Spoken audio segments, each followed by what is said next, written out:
Peter कहता है कि हमारे छोटे बेटे की मौत की जिम्मेदार तुम नहीं हो। उस दिन मुझे गोल्फ क्लब नहीं जाना चाहिए था। अगर मैं नहीं जाता तो हमारा बेटा इस वक्त जिंदा होता। उसकी मौत का तो मैं ही जिम्मेदार हूँ। पर जून उसे शांत करती है कि ऐसा मत कहो, तुम तो हर सैटरडे गोल्फ क्लब जाते थे, इसमें तुम्हारी कोई गलती नहीं है। दोनों एक दूसरे को बेहतर समझने लग जाते हैं और फैसला करते हैं कि आइंदा कभी भी किसी बात पर नहीं झगड़ेंगे। और यहाँ लियाम शैतान से कहता है कि मैं अपना तीसरा विश मांगने जा रहा हूँ। शैतान के दिल में तो लड्डू फूटते हैं कि वाह, इसी वक्त का तो मुझे इंतजार था। दुनिया की कोई भी चीज मांग लो, मैं देने को तैयार हूँ। पर लियाम कहता है कि मेरा विश ये है कि मेरे पेरेंट्स कभी झगड़ा ना करें। शैतान कहता है कि बस यही है तुम्हारी विश, ये तो बड़ा आसान विश है, मैं जरूर पूरी कर दूंगा इसको। लियाम पूछता है कि तो क्या मैं मर जाऊंगा? शैतान कहता है कि नहीं, तुम अभी नहीं मरोगे, लेकिन तुम्हारी आत्मा मेरी हो जाएगी, यानी तुम्हारे अंदर की अच्छाइयां मिट जाएंगी और बुराइयां आ जाएंगी। अगर कोई तुम्हें डांटेगा तो तुम वापस उसे डांटोगे, कोई मारेगा तो उसे मारोगे, बहुत ही रूड बिहेव करोगे, और जब भी तुम मरोगे तुम्हारी आत्मा मेरे पास आ जाएगी, यानी नरक में। लियाम लंबी सांस लेकर वहाँ से निकलता है। वो घर की ओर जा रहा होता है कि रास्ते में उसे अपने पेरेंट्स मिल जाते हैं। वो देखता है कि अब उसके पेरेंट्स एक दूसरे से प्यार से बात कर रहे हैं। उसे लगता है कि अपनी आत्मा को शैतान के हवाले करना उसने गलती नहीं की, कम से कम अब माँ बाप झगड़ा तो नहीं करेंगे। अब अगले दिन लियाम स्कूल जा रहा होता है तो रोड क्रॉसिंग करते वक्त वो औरत सभी को गाइड कर रही होती है। लियाम जानबूझकर उससे बहस करने लग जाता है और उस पर खूब चिल्लाता भी है। वो शॉक हो जाती है कि ये तो बड़ा शांत बच्चा था, इसे क्या हो गया।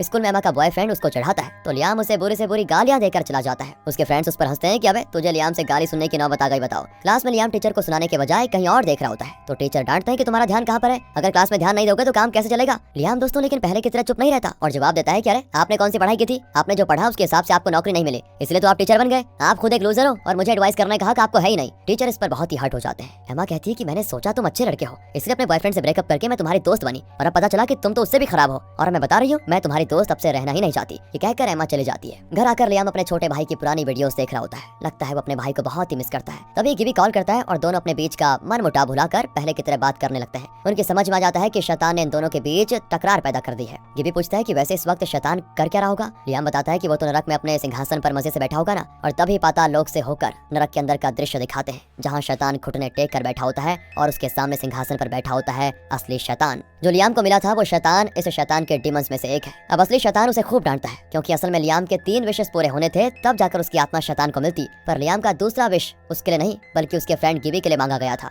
और इससे पहले कि लियाम शैतान से तीसरा विश मांगता, लियाम के पेरेंट्स ने खुद ही सुलह कर ली थी, तो टेक्निकली उसने अपने लिए सिर्फ एक विश मांगा था। इसी वजह से अब उसकी आत्मा इस शैतान को कभी नहीं मिलेगी। इसीलिए इस छोटे वाले शैतान को डांट पड़ रही होती है कि एक भी काम तुमसे ढंग से नहीं होता। और अब शैतान चिढ़कर कहता है कि मैं इस्तीफा दे रहा हूँ, नहीं चाहिए मुझे तुम्हारी नौकरी। ये कहकर वो अपने सींग निकाल देता है और चला जाता है वहाँ से। लियाम अब अपने कमरे में होता है और बड़ा दुखी भी होता है कि शैतान की वजह से अब मैं बुरा बन गया हूँ, कोई मुझे पसंद नहीं करता। तभी खिड़की पर एक कौवा आता है। लियाम कहता है कि अरे तुम फिर आ गए शैतान। कहकर वो दरवाजा खोलता है तो वो अंदर आ जाता है। लियाम पूछता है कि बताओ तुम्हें क्या चाहिए अब, मैंने तो अपनी आत्मा तुम्हारे नाम कर दी है ना। शैतान कहता है कि मैं असली शैतान नहीं हूँ, मैं उसका नौकर हूँ, लेकिन हमारी पॉलिसी के मुताबिक अगर कोई अपने 3 विश मांगे तब उसकी आत्मा हमें मिलेगी, पर तुमने अपने लिए सिर्फ एक विश मांगी और दूसरी तो तुमने गिबी के लिए मांगी, और